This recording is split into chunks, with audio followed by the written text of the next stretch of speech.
Beshies! Again, welcome na naman dito sa aking YouTube channel. Again, this is Yana. And today's vlog, isang pautangan online or loan app na ma-access sa Google Play Store ang i-share ko sa inyo. And actually, yung loan app na ito ay okay siya utangan lalong-lalo kapag first time nyo na manghiram kasi yung interest and processing fees niya hindi po ganun kataas. Pero syempre kapag reloaner na po, kapag paulit-ulit ka na umutang, based on my experience medyo tumataas na rin yung interest and processing fees niya. Pero, yun na nga, bilis nyo malaman kung approve or decline nga yung application nyo. Kaya, sa akin nga, okay siya utangan kapag first time nga natin na manghiram. Pero kapag reloaner na po kayo, option nyo na po yan. Pero bago lahat mga beshies, kung ngayon ka lang nanood sa aking mga videos or lagi kang nanonood, pero hindi ka pa po nakakapag-subscribe, abay mag-subscribe ka na nga po para makasali ka sa ating pa-cellphone giveaways na ini-announce ko po every 25th of the month. Okay? So, bali ang pag-usapan nga natin na itong Mr. Cash under nga ng eGeneration Lending Corporation.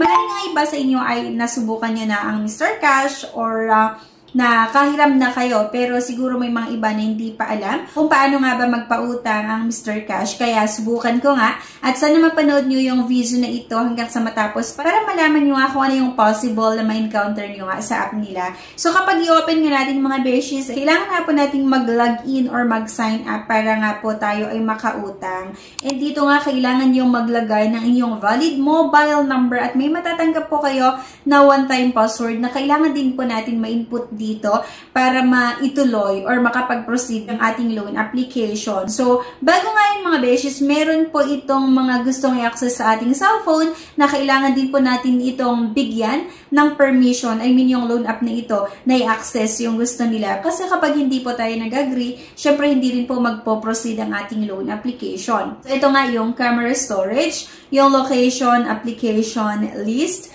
Ayun na nga mga beshies, kapag first time, hindi po pala ganun kalaki yung ino-offer nitong Mr. Cash. Kasi sa akin nga, kung makikita nyo, eligible lang po ako sa amount na 1,500. Pero sabi ko nga po kanina na kapag naprubahan yung loan application nyo at nagbabayad naman po tayo on or before yung due date, ay lumalaki po or tumataas ng tumataas yung loan amount na pwede nating mahiram. Pero yun na nga kapag first time ay 1,500 lang. So yun po yung nakita ko or na-experience ko nga sa app na ito nung subukan ko nga. And boost your credit limit by repaying on time. Kailangan lang po natin magbayad on or before yung due date nga para pwede ulit tayong mag-reloan dito. So low interest nga daw, instant payout, and long term. Kailangan nyo input ng isang valid government ID kasi nga kapag umutang naman tayo talaga sa mga loan app, isang valid ID lang talaga yung requirements, pwede na nga po tayong makahiram. So dito, kailangan yung sagutan yung personal information. Like nga yung first name, pero ito ipapakita ko sa inyo yung mga name na nakalagay dyan ay gawa-gawa ko lang. Pero right after naman na mailagay ko yung mga yan, ine-erase ko agad. Para lang maipakita ko sa inyo itong mga sasagutan, ine-erase ko agad. Then nilalagay ko yung tamang infos ko. So, ayan. First name, middle name, optional. Yung last name, then yung date of birth, yung gender, at yung marital status. Save lang and continue. At may mga katanungan na kailangan lang natin masagot like what is your source of income, and lalagay mo lang dyan, and what is the minimum monthly earnings of your whole household. At kailangan din natin syempre na maglagay ng ating GCash account or kung saan mo gustong matanggap nga yung loan proceeds. So pwede nga ito via GCash and other e-wallets at pwede rin sa bank. Sa bank naman pwede sa BDO, BPI, UPB, PNB, and other banks. Pero e-wallets nga po yung pinili ko at GCash na naman tayo mga besh. And finish filling in your reference person or personal references nga po.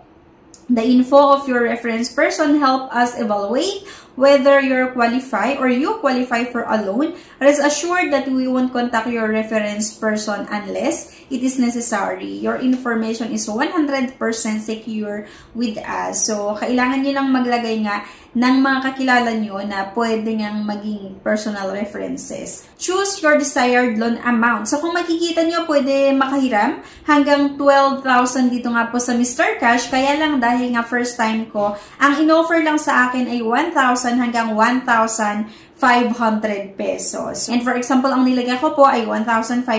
Then click nga lang po natin yung apply. At eto, choose your desired term. Meron itong 18 days at 30 days. At dahil first time ko ang in-offer sa akin na loan terms nga po ay 18 days. So, diba, okay na yun mga beshi ko ha. Kasi yung ibang mga loan app, ang ino-offer na loan terms, lalong-lalo nga po kapag first time natin manghiram ay 7 days lang, 10 days, 14 days. Pero karamihan talaga sa mga loan app na makikita nyo nga po sa Google Play Store, maging sa App Store ay 7 days lang talaga yung ino-offer nila na loan terms. Pero dito nga po sa Mr. Cash, kahit first time nga natin na manghiram, hanggang 18 days agad yung in-offer sa akin. So medyo okay na yun ha. Kasi yung service fee nila ay medyo mababa na rin. Kasi 135 lang. Dun sa loan amount na 1,500, merong loan terms na 18 days nga, service fee 9% na 135 pesos. Kaya ang matatanggap ko doon sa 1,500 ay 1,365 pesos. At ang kailangan kong bayaran within 18 days ay 1,500. So sabi ko sa inyo, diba, medyo okay etong Mr. Cash, lalong-lalo nga po kapag first time natin na manghiram.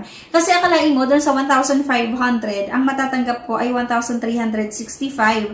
Ang kinaltas lang po ng Mr. Cash ay 135 pesos, diba? So, medyo okay na rin yung loan app na ito kung i-compare natin dun sa iba't ibang mga nagsisilabasan na iba't ibang mga loan app or mga lending sa Google Play Store or sa App Store. Kasi kung sa ibang mga loan app, dun sa 1,500, usually po ang matatanggap mo nasa 700 or nasa 800 pesos and then kailangan mong magbayad within 7 days ng 1,500.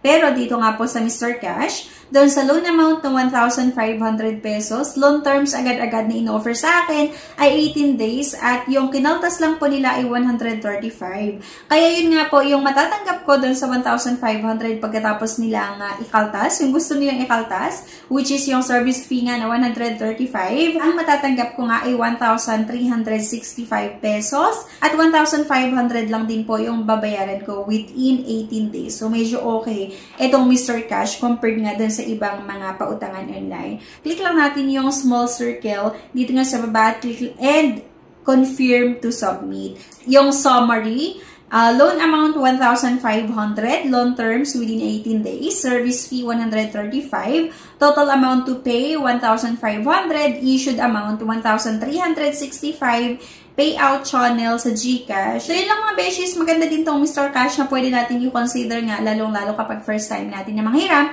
Pero kapag reloaner nga po kayo, ay option nyo na po yan. Ayan. So, anyway, sana may nakuha na naman tayo na idea kung saan tayo pwedeng lumapit kapag kailangan natin ng extra cash para sa mga pang-emergency na pangailangan. Pero, syempre, disclaimer lang, hindi po ako binayaran ng Mr. Cash para i-endorse sa inyo. Based lang po ito sa sarili kong experience at option nyo pa rin po kung gusto nyo manghiram dito. So, at least, diba, nagkaroon kayo ng idea kung saan tayo pwedeng manghiram kapag kailangan natin ng extra cash at hindi tayo nakakahiram sa ating kapamilya or sa mga kaibigan. Thank you for watching at see you sa aking next video. Bye-bye!